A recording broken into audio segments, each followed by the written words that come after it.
നിങ്ങൾ ഇങ്ങനെയാണോ പഠിക്കുന്നത്? ഇങ്ങനെ പഠിച്ചു കഴിഞ്ഞാൽ നിങ്ങൾക്ക് ഒരിക്കലും നല്ല മാർക്ക് സ്കോർ ചെയ്യാൻ വേണ്ടി പറ്റില്ല.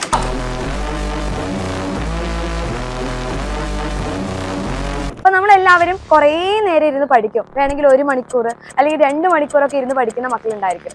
സോ പഠിക്കുന്ന സമയത്ത് ഒരു കാര്യങ്ങളും ബൈ ഹാർട്ട് ചെയ്ത് പഠിക്കരുത്. അത് ഏത് സബ്ജക്റ്റ് ആയിക്കോട്ടെ. അപ്പൊ എല്ലാ സബ്ജക്റ്റും പഠിക്കുന്ന സമയത്ത് പഠിക്കുന്ന കാര്യങ്ങൾ കാണാതെ ഒരിക്കലും പഠിക്കാൻ വേണ്ടി പാടില്ല. പഠിക്കുന്ന കാര്യങ്ങൾ വൃത്തിയായിട്ട് പഠിക്കുക. അത് എത്ര നേരം പഠിച്ചു എന്നതിലല്ല കാര്യം. ഇപ്പൊ നിങ്ങൾ 1 മണിക്കൂർ 2 മണിക്കൂറൊക്കെ നേരെ പഠിച്ചു, ഒരു ചാപ്റ്റർ കംപ്ലീറ്റ് ആക്കി. പക്ഷെ നിങ്ങൾക്ക് കുറച്ച് ദിവസം കഴിഞ്ഞ് നോക്കുന്ന സമയത്ത് ആ ചാപ്റ്ററിൽ ഞാൻ എന്താ പഠിച്ചിട്ടുള്ളത്, ഏതൊക്കെയാണ് ഇമ്പോർട്ടൻ്റ് ആയിട്ടുള്ള ടോപ്പിക്സ് എന്ന് പെട്ടെന്ന് ചോദിച്ചു കഴിഞ്ഞാൽ പറയാൻ പറ്റണം.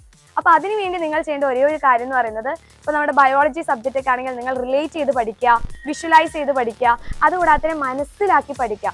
ഒരു കോൺസെപ്റ്റ് നിങ്ങളിപ്പോൾ ഒരു 30 മിനിറ്റ്സ് ഇരുന്ന് കഴിഞ്ഞാലേ മനസ്സിലാവുന്നുണ്ടെങ്കിൽ ആ ഒരു 30 മിനിറ്റ്സ് നിങ്ങൾ അത്രയും എഫേർട്ട് എടുത്ത് പഠിക്കുക, അല്ലെങ്കിൽ അത്രയും എഫക്റ്റീവ് ആയിട്ട് പഠിച്ചു കഴിഞ്ഞാൽ പിന്നെ നിങ്ങൾക്ക് അത് വീണ്ടും വീണ്ടും നോക്കേണ്ട ഒരു ആവശ്യം വരില്ല. അപ്പൊ വീണ്ടും വീണ്ടും നോക്കിക്കഴിഞ്ഞാൽ നമുക്ക് അവിടെ അത്രയും സമയം പോവുകയാണ്. അതുകൂടാതെ ബാക്കിയുള്ള ചാപ്റ്റേഴ്സ് ഒക്കെ പെൻഡിങ് ആയിട്ട് വരിക ചെയ്യാം. അപ്പൊ പഠിക്കുന്ന കാര്യങ്ങൾ നല്ല വൃത്തിയായി ബൈ ഹാർട്ട് ചെയ്യാതെ കോൺസെപ്റ്റ് എന്താണെന്ന് മനസ്സിലാക്കി പഠിച്ചു കഴിഞ്ഞാൽ നിങ്ങൾക്ക് നല്ല മാർക്ക് സ്കോർ ചെയ്യാൻ വേണ്ടി പറ്റും. സോ മക്കളെല്ലാവരും ഫസ്റ്റ് ശ്രദ്ധിക്കേണ്ട കാര്യമാണ് മനസ്സിലാക്കി പഠിക്കുക, ഒരിക്കലും കാണാതെ പഠിക്കരുത്. നിങ്ങൾ 30 മിനിറ്റ്സ് ഒരു ടോപ്പിക്കിന് വേണ്ടി സ്പെൻഡ് ചെയ്യുന്നുണ്ടെങ്കിൽ അത് പിന്നീട് നിങ്ങൾക്ക് നല്ല യൂസ്ഫുൾ ആയിരിക്കും. കാരണം എക്സാം ടൈമിൽ നിങ്ങൾക്ക് അത്രയും സമയം നോക്കേണ്ട ആവശ്യമില്ല, അത്രയും സമയമൊക്കെ നിങ്ങൾക്ക് ലാഭിക്കാൻ പറ്റും. പിന്നെ കുറേ കാര്യങ്ങളൊന്നും പെൻഡിങ് ആയിട്ടും വരില്ല. നെക്സ്റ്റ് ശ്രദ്ധിക്കേണ്ട രണ്ടാമത്തെ ഇമ്പോർട്ടൻ്റ് ആയിട്ടുള്ള ഒരു കാര്യമാണ് റിവിഷൻ. അപ്പൊ പഠിക്കുന്ന കാര്യങ്ങൾ വീണ്ടും വീണ്ടും റിവൈസ് ചെയ്യണം. കാരണം ഒരു കാര്യം പഠിക്കുന്നത് നിങ്ങൾ പുതുതായിട്ട് പഠിക്കുന്ന കാര്യങ്ങളായിരിക്കും. അപ്പൊ അത് 2-3 തവണ പഠിച്ചു കഴിഞ്ഞാലായിരിക്കും നിങ്ങൾക്ക് ക്ലിക്ക് ആവുക.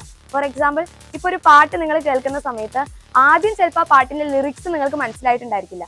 പിന്നെ ആ പാട്ട് രണ്ടാമതായിട്ട് കേൾക്കുന്ന സമയത്ത് നിങ്ങൾക്ക് ചിലപ്പോൾ 2-3 വരികൾ മനസ്സിലായിട്ടുണ്ടായിരിക്കും. ഇനി ആ പാട്ട് 3-4 തവണ കേൾക്കുന്ന സമയത്ത് നിങ്ങൾക്ക് ആ ലിറിക്സ് അറിയാതെ തന്നെ മൈൻഡിലോട്ട് വന്നിട്ടുണ്ടായിരിക്കും. അതേപോലെ തന്നെയാണ് പഠിക്കുന്ന ഓരോ ടേംസ് എന്ന് പറയുന്നത് നിങ്ങൾ പുതുതായിട്ട് പഠിക്കുന്ന കാര്യങ്ങളാണ്. അപ്പൊ ഈ ഒരു പുതുതായിട്ട് പഠിക്കുന്ന കാര്യങ്ങൾ 2-3 തവണ റിപ്പീറ്റ് ചെയ്ത് കഴിഞ്ഞാൽ നിങ്ങൾക്ക് അത് എന്തായാലും ബ്രെയിനിൽ സ്റ്റോർ ആവും. സോ റിവിഷൻ എന്ന് പറയുന്ന കാര്യം രണ്ടാമതായിട്ട് ഇമ്പോർട്ടൻ്റ് ആയിട്ടുള്ള ഒരു കാര്യമാണ്.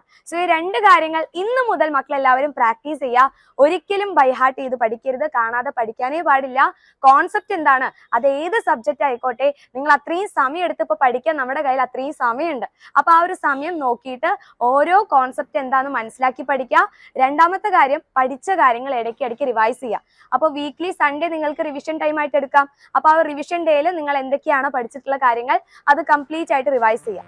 സോ നിങ്ങൾക്ക് ഇങ്ങനെ ഓരോ കാര്യങ്ങൾ, എന്താണ് പഠിപ്പിക്കുന്ന കാര്യങ്ങൾ, അതൊക്കെ മനസ്സിലാക്കി പഠിക്കാനും കോൺസെപ്റ്റ് അറിഞ്ഞ് മനസ്സിലാക്കി പഠിക്കാനൊക്കെ വേണ്ടിയിട്ടാണ് നമ്മുടെ യൂട്യൂബ് ചാനൽ ഉള്ളത്.